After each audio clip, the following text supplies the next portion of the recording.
नमस्ते, जय श्री राम। शुक्रवार यानी कि जुमे की नमाज और जुमे की नमाज यानी कि पत्थरबाजी डे। ये मैं नहीं कह रहा हूँ, तथ्य कह रहे हैं। पत्थरबाजी डे कश्मीर से लेके कन्याकुमारी तक आपको जुमे की नमाज के बाद पत्थरबाजी आपको देखने को मिल जाएगी, देखने को मिलती थी। परंतु यदि आप पिछले 3-4 सप्ताह मई और जून का देखेंगे तो आपको कश्मीर से लेके कन्याकुमारी तक सभी जगह पत्थरबाजी ही पत्थरबाजी मिलेगी।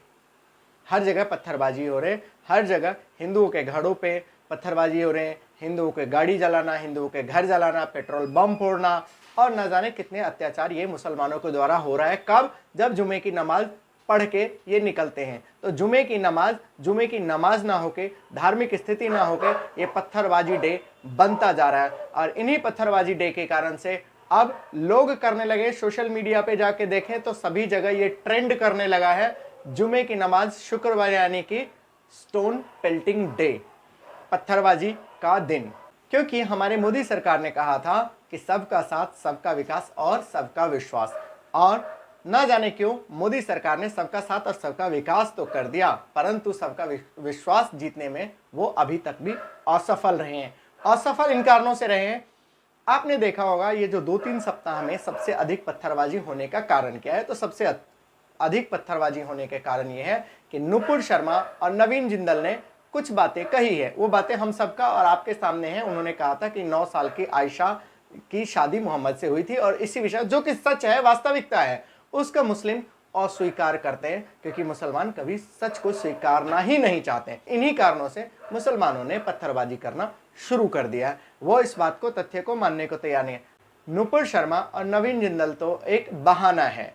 बहाना इसलिए है कि मुसलमानों को पत्थर फेंकने का मौका दिया ही नहीं मोदी सरकार ने। हमेशा तो ये पत्थरबाजी करना चाहते थे, परंतु मोदी सरकार और योगी सरकार की सख्तियों के कारण से कई राज्यों में पत्थरबाजी नहीं कर पा रहे थे। इन्होंने जब 35A और धारा 370 2019 में जब हटाए गए, तब ये पत्थरबाजी नहीं कर पाए। कश्मीर में नई धाराएं लगी, तब ये पत्थरबाजी नहीं कर पाए। 9 नवंबर 2020 आपको याद होगा, जब राम मंदिर पर निर्णय आया था और उस समय भी मुसलमान चाहकर भी पत्थरबाजी नहीं कर पाया। CAA और NRC में बहुत इन्होंने प्रयास किया, फिर भी कई राज्यों में ये पत्थरबाजी नहीं कर पाए। ये कारण है, इनके मन में एक बौखलाहट है, इनके मन में ये अधैर्य हो चुके हैं कि पहले तो हम जो मर्जी करते थे, हर शुक्रवार को हम बम फोड़ते थे, चाहे वो दिल्ली हो, मुंबई हो, चेन्नई हो, बेंगलुरु हो, हर राज्य में हम हर शुक्रवार को बम फोड़ लेते थे, हर शुक्रवार को हम दंगे कर लेते थे। परंतु सरकार की सख्तियों से अब ये बम तो फोड़ नहीं पा रहे हैं। आपने देखा होगा 2014 से पहले मुसलमान करते क्या थे। हर शुक्रवार को सिलसिलेवार ढंग से आप देखेंगे, मुंबई में बम ब्लास्ट, शुक्रवार को दिल्ली में बम ब्लास्ट, शुक्रवार को कानपुर में बम ब्लास्ट, शुक्रवार को कश्मीर में बम ब्लास्ट, और इसी शुक्रवार को आपको नोआखली और मोपला जैसे दंगे की शुरुआत हुई थी। और यही शुक्रवार था जब कश्मीरियों को 1990 में कहा गया था कि आप घर छोड़ के निकल जाइए, और केवल निकलिए नहीं, पुरुष ही निकले, महिलाओं को यहाँ छोड़ के जाओ। ये यही शुक्रवार को, और जिस शुक्रवार को ये इतना पवित्र मानते हैं, नमाज पढ़ते हैं, ये सब कुछ करते हैं, उसी नमाज के आड़ में ये पत्थरबाजी और ये दंगे हुआ करते थे। परंतु 2014 आ गया, 2014 के बाद सरकारें बदली और उससे भी खतरनाक 2017 हो गया, जब योगी जी आए और योगी जी ने बिल्कुल ही पत्थरबाजों के लिए नए नियम लगा दिए। इसकी बौखलाहट इसे आ गई। तो अब हम कहते हैं कि ये उन बौखलाहटों का एक नतीजा है। आप एक बड़े ढंग से सोचिए कि जिस उत्तर प्रदेश में इतने कड़े नियम है कि यदि पत्थरबाज पकड़े उनकी संपत्ति तक बेची जा रही है, उस उत्तर प्रदेश में भी बौखलाहट इतनी आ गई कि वो पत्थरबाजी कर रहे हैं। अब आप लोगों को सोचने का और हमारे और आपके सोचने का विषय है। लोग यहाँ तक कहने लगे हैं कि शुक्रवार को अब घर से मत निकलो। तो भैया घर से नहीं निकलेंगे तो करेंगे क्या? उस दिन छुट्टी तो कर नहीं सकते। ये तो अरब तो देश है नहीं कि यहाँ आप छुट्टी करके शुक्रवार के दिन बैठ जाएंगे और आपको सैलरी मिलेगी। आपकी सैलरी तो कटेगी। अगर आपका दुकान है, दुकान नहीं खुलेगी तो आपको उस दिन का पैसा नहीं आएगा।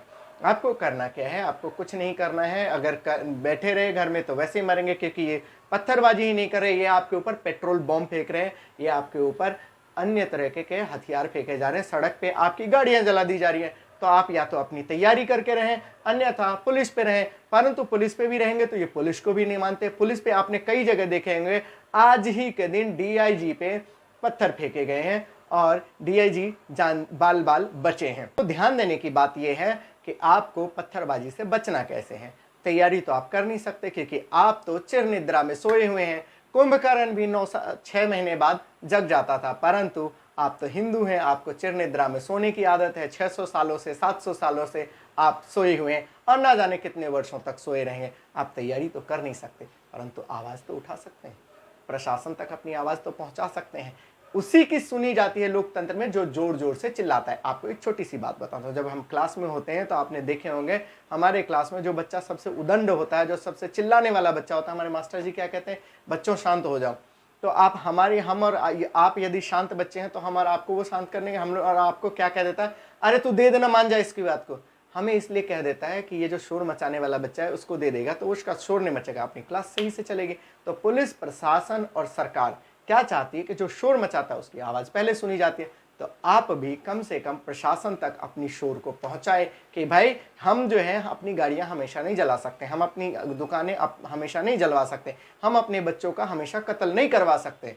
तो इसको रोका जाए। इसको रोकने के लिए आपको कुछ नहीं करना, आपको छोटे छोटे प्रशासन को जगाना होगा, छोटे छोटे स्तर पे प्रयास करके प्रशासन को जगाना होगा, अपने शासन को जगाना होगा। ऐसा नहीं किया तो ये पत्थरबाजी, ये बॉम्बबाजी, ये पेट्रोल बॉम्बबाजी आपको लीलता जा रहा और लीलता जा रहा है। हर शुक्रवार को, शुक्रवार का दिन यानी कि डर का दिन, शुक्रवार का दिन यानी कि डर का माहौल, शुक्रवार का दिन यानी कि दंगे का दिन, शुक्रवार का दिन यानी कि पेट्रोल फेंकने का दिन, शुक्रवार के दिन यानी कि देश में भीषण भीषण दंगों का दिन। इस दंगे, डर, पत्थरबाजी से बचने के लिए हिंदुओं को और आपको सोचना होगा कि आपको क्या उपाय करना है। सरकारें तो आती जाती रहेगी, आपको सरकारों को और प्रशासन को जगाना है। नमस्ते, जय श्री राम।